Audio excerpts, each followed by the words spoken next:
Welcome to the March 6th edition of the Sideline View from the Hockey House here downtown Brainerd. We're glad to see Mr. Millsop. You're upright again today. Yesterday you were under the weather a little bit, so we welcome you back into the fold here. But it's good to be back.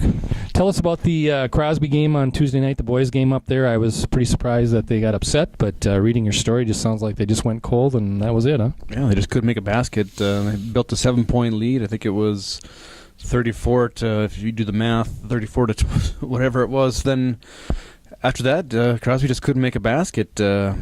East Grand Forks, they tied it up on a key three-pointer. They're only a three-pointer of the game. Then they went on an 8-0 run, and after a couple baskets, and East Grand just kept on scoring. I don't know what it was. It just a lack of offense. Crosby certainly had opportunities. They had open looks, and nothing would just fall. It was just amazing. You could just see the tide shift, and it was unfortunate for the Crosby fans. They packed the BSU side. East Grand Forks was kind of spread out with state hockey and all that. The photo I saw, there was nobody on their side. Nobody on their side. They're in hockey mode still, but they got a nice big player, 6'7", Jim Warmack, I think his name was. He was built. He wasn't just a thin pole. He was a good player. Never missed in the second half.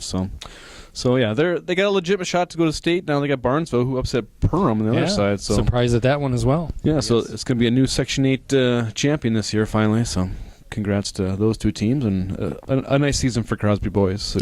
Amazingly, March 6th, and we don't have any boys basketball teams. Of the 12 that we cover, everybody is finished, and that just, that's the earliest. Like, I know this year, obviously, the season was a week earlier, started a week earlier than last year and previous years, but to not have any boys teams left that wouldn't go even to a section championship is pretty amazing. So we've raced like 4 or 3 section championship games. Yeah. Now we're not. We're coming down. Girls basketball is pretty much what Warrior girls did lose Tuesday night against St. Cloud Tech. I know they'd lost to the Tigers twice during the regular season.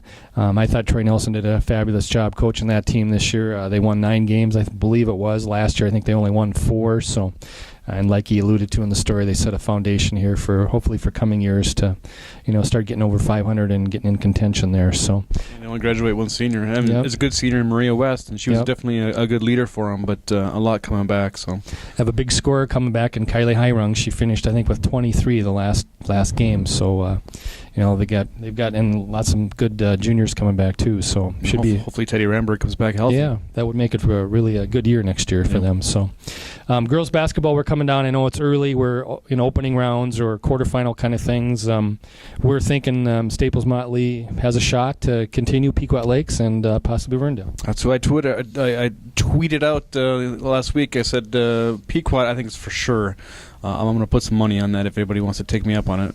But Staples has a good shot. It just depends on the matchups for them. And Verndale could be the surprise. They're playing really well, and they have numerous different people who can step up and score for them. So any one of those 3 could definitely make it, and I wouldn't be surprised at all. Warrior Floor Hockey is off this week, but getting ready for their state tournament. They're the only Warrior winter sport left. They play in the state tournament. I think it's the 14th and the 15th of March.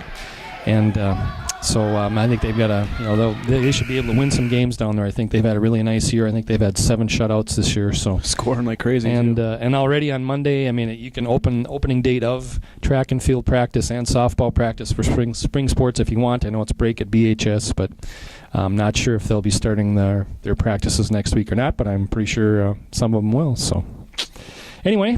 Yeah. I don't have anything else. We won't have anything else for a while. It looks like looking outside the window. See, exactly. It's going to be a while. So thanks for joining us, and we may see you next week.